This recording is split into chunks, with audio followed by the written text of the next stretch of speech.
Gold, trusted gold buyers. మీరు తాకట్టు పెట్టిన బంగారాన్ని విడిపించి ఈ రోజు ఉన్న మార్కెట్ ధరకు కొనబడను. అరే ఏం చెప్పాలి వీళ్ళకి? వాళ్ళ పేరు తెలీదు, ఎలా ఇంట్రొడ్యూస్ చేయించుకోవాలో తెలియదు. బేసిక్ కమ్యూనికేషన్ మనకు రానప్పుడు మనం యాక్టింగ్లో రావాలని ఆలోచించద్దు.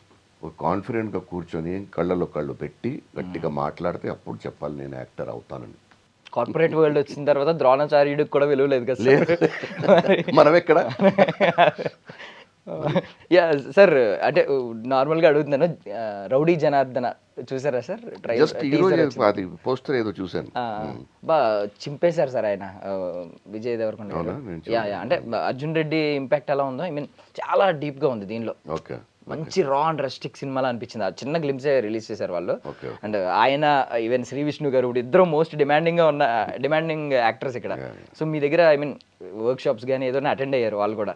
సో ఏంటి ఆ టైంలో ఎలా ఉన్నారు సార్ వాళ్ళు? మీరు ఏమన్నా స్పార్క్ ఏమన్నా గమనించారా ఆ టైంలో? వాళ్ళు అందుకే చేశారు కదా, అందుకే వాళ్ళని తీసుకున్నాను. స్పార్క్ అనిపించింది కాబట్టి. శ్రీ విష్ణు అప్పుడు ఎలా ఉన్నాడు, ఇప్పుడు కూడా అలాగే ఉన్నాడు. విజయ్ దేవరకొండ అప్పుడు ఎలా ఉన్నాడు, ఇప్పుడు కూడా అలాగే ఉన్నాడు. అంటే వాళ్ళు ఉన్న గ్రాటిట్యూడ్ కానీ, వాళ్ళలో ఉన్న బేసిక్ హ్యూమిలిటీ కానీ, అదే వాళ్ళకి పైకి తీసుకెళ్తుంది. ఈవెన్ ఇప్పటికీ కూడా మీరు ఏదైనా ఒక సినిమా చూసినప్పుడు, అంటే ఒకవేళ స్టార్ అయిపోయారు, ఇప్పుడు విజయ్ దేవరకొండ ఒక స్టార్ హీరో లాగా అయిపోయారు ఆల్మోస్ట్. మీరు ఈ టైంలో కూడా ఏదన్నా ఒకవేళ ఇది ఇలా చేసుంటే బాగుండు అని మీకు అనిపించింది చెప్తారా? నాది కదా, డైరెక్టర్ కాల్ కదా, డైరెక్టర్కి ఏం కావాలో ఆయన చెప్తాడు, ఆయన చేస్తాడు, అంతే. మనం ఎవరు చెప్పుకోవడానికి? బట్ ఏదైనా కొంచెం క్రిటిసిజం కానీ, పాజిటివ్ ఆర్ నెగిటివ్, బాగా చేసినా బాగా చేశారని అసలు కాదు. అది సినిమా ఇది స్క్రిప్ట్, డైరెక్టర్, యాక్టర్, అంతే. ఆ క్యారెక్టర్ పాత్ర దానికి తగ్గట్టు డైరెక్టర్కి ఏం కావాలో తీసుకున్నాడు ఆయన. ఓకే చెప్పేసిన తర్వాత డిస్కషన్ ఎందుకు? ఇప్పుడు నా వరకు కూడా అంతే. ఇప్పుడు if I'm not happy with any scene, నేను మళ్ళీ ఒకసారి చెప్పినా లేదు బాస్ ఓకే అంటే ఓకే, యూఆర్ రైట్. సో అంటే మొత్తం క్రెడిట్ అంతా డైరెక్టర్ ఏమైతే విజన్ ఉందో అదే ఆన్ స్క్రీన్ కనిపిస్తుంది అంటారు. అది కంప్లీట్ పొటెన్షియల్, ఫుల్ పొటెన్షియల్ కాదు. That is the last word. Chief justice. Sir I mean మిమ్మల్ని ఈవెన్ విజయ్ వర్మ గారు కూడా మీ దగ్గర అటెండ్ అయ్యారు సార్. ఈ మధ్య ఐ మీన్ కొన్ని మనం ఏమిటంటే ఇప్పుడు మీరు అన్నట్టు ఇప్పుడు మన సినిమా లాగే కామా అండ్ డిజిటల్ సూత్రాస్ లాగా ఇలాంటి వర్షన్ వచ్చినప్పుడు బాగా అటెన్షన్ చూపిస్తాం. తమన్నాతో డేటింగ్ అనే వార్తలు వచ్చిన తర్వాత అందరి అటెన్షన్ ఆయన మీద పడింది. అంతకుముందు ఆయన మీద ఎక్కువ మంది తెలియదు. ఇక్కడ విజయ్ వర్మ గారు ఎంసీఏ ఒక సినిమా చేసినప్పటికీ ఎవరికి తెలియదు. తమన్నాతో డేటింగ్ అనే ఒక ఆర్టికల్స్ పడగానే అందరి అటెన్షన్ పడింది. సో ఎవరి మనసు పాడైంది ఇప్పుడు? మొత్తం అంతా అలాగే నడుస్తుంది, అంతే కదా. నాకెందుకు బ్లేమ్?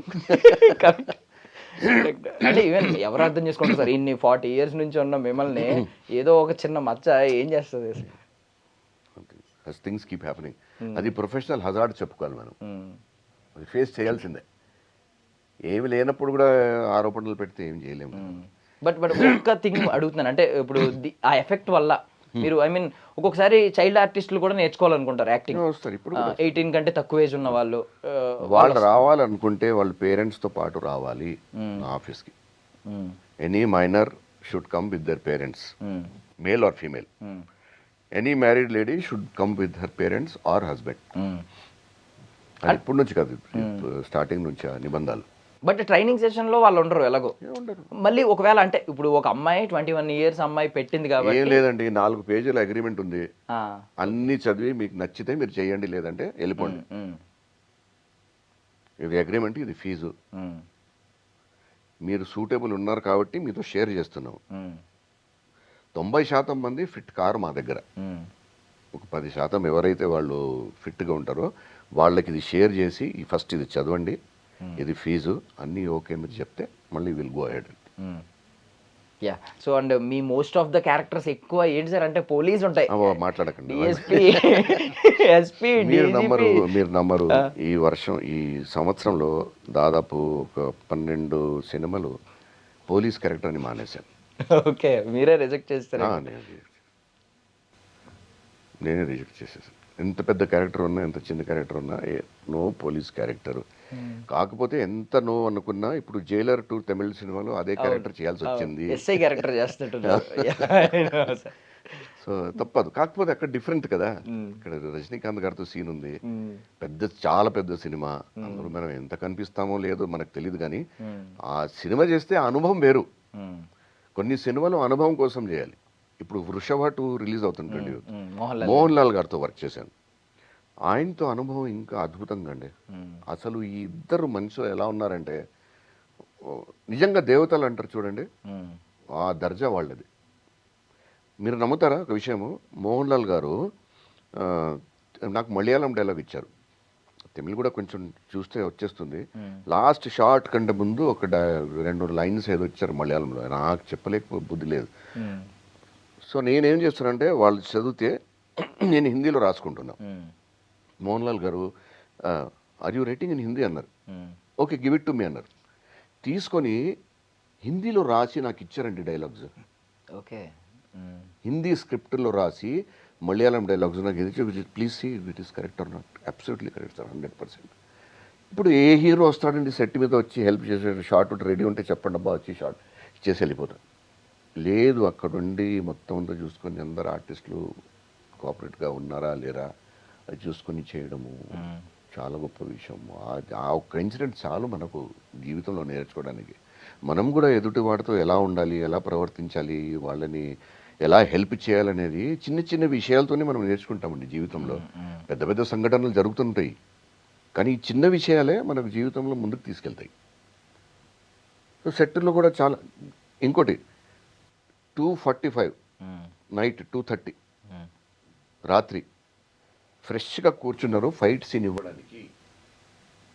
మన దగ్గర ఎవరు హీరో చేస్తాడండి ఆ వయసులో ఆ స్థాయిలో ఉండి డిక్టేట్ చేయకుండా కూర్చుంటాను.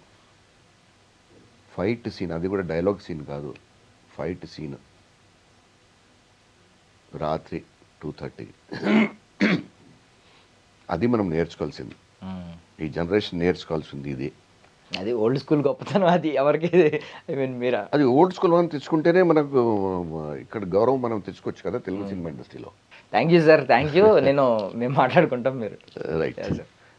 ఇందులో నేను చేసిన కొన్ని సీన్స్ చాలా బోల్డ్గా ఉన్నాయి.